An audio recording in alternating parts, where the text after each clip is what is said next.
Tuhan bersamamu. Dan bersama rohmu. Inilah Injil suci menurut Markus. Dimuliakanlah Tuhan.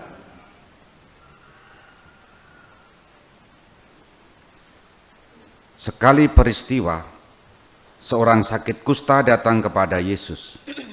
Sambil berlutut di hadapan Yesus, ia mohon bantuannya, katanya, "Kalau engkau mau, engkau dapat menahirkan aku." Maka tergeraklah hati Yesus oleh belas kasihan, lalu ia mengulurkan tangannya, menjamah orang itu dan berkata kepadanya, "Aku mau, jadilah engkau tahir." Seketika itu juga, lenyaplah penyakit kusta orang itu, dan ia menjadi tahir.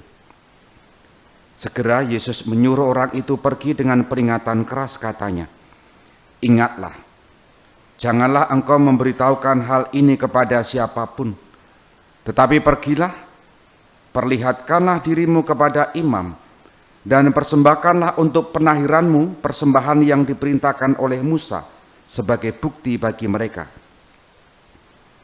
Tetapi orang itu pergi memberitakan peristiwa itu dan menyebarkannya kemana-mana, sehingga Yesus tidak dapat lagi terang-terangan masuk ke dalam kota. Yesus tinggal di luar kota, di tempat-tempat yang sepi. Namun orang terus juga datang kepadanya dari segala penjuru. Demikianlah sabda Tuhan. Terpujilah Kristus. Pernahkah saudari-saudara memberikan sesuatu kepada orang lain dan kita memberi, dan kemudian ketika kita minta kepada orang tersebut supaya melakukan hal yang kita inginkan, ternyata orang itu tidak melakukannya? Pernah enggak? Sering dong. Biyen tak utangi, saiki ora gelem utangi, itu kan. Kadangkala pola-pola seperti itu banyak terjadi. Mirip kisah Injil, mirip seperti yang kita alami dalam keseharian. Apa peristiwanya? Peristiwanya soal permintaan. Si kusta ini minta kepada Yesus. Kalimatnya, "Jika engkau mau, tahirkanlah aku." Mohon berlutut. Dan Yesus, "Aku mau." Nah, jadi permintaannya itu kan dikabulkan. Sementara itu, Yesus kemudian memiliki permintaan. Apa permintaannya? Ojo kondo-kondo. Jangan bilang-bilang, jangan memberitahukan. Dan kemudian apa yang terjadi? Orang yang sembuh ini justru memberitakan, kuwi jenenge orang duwe atur panuwun janjane. Tidak punya rasa terima kasih, wong tadi sudah diberi, sekarang giliran berilah apa yang kuminta. Tidak jadi, tidak kelop.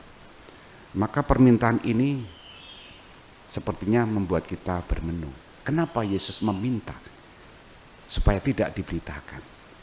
Yesus menghindari supaya yang dituju, yang dicari oleh orang-orang, jangan hanya sampai pada peristiwa penyembuhannya. Jangan sampai berhenti pada peristiwa mukjizatnya.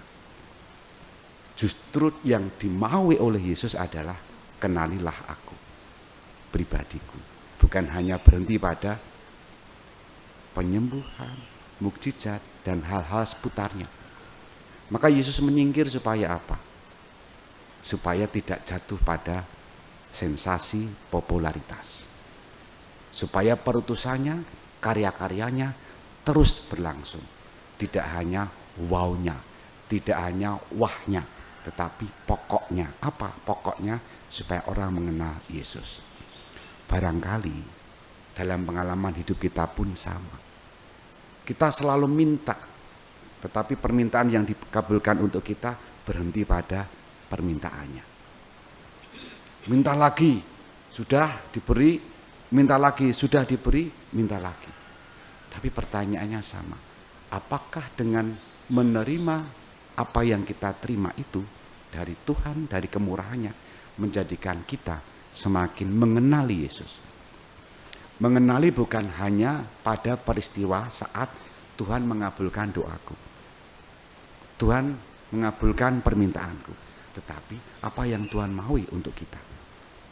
Dalam pelayanan-pelayanan kita, dalam tanggung jawab kita, dan terutama menjadi pribadi yang semakin Katolik, semakin beriman. Itulah yang kira-kira Tuhan maui.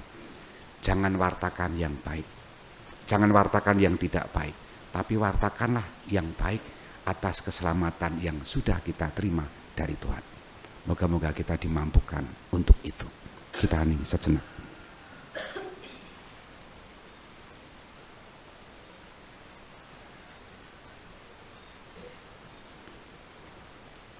Dimuliakanlah Yesus yang dulu hidup, sekarang dan selama-lamanya. Amin.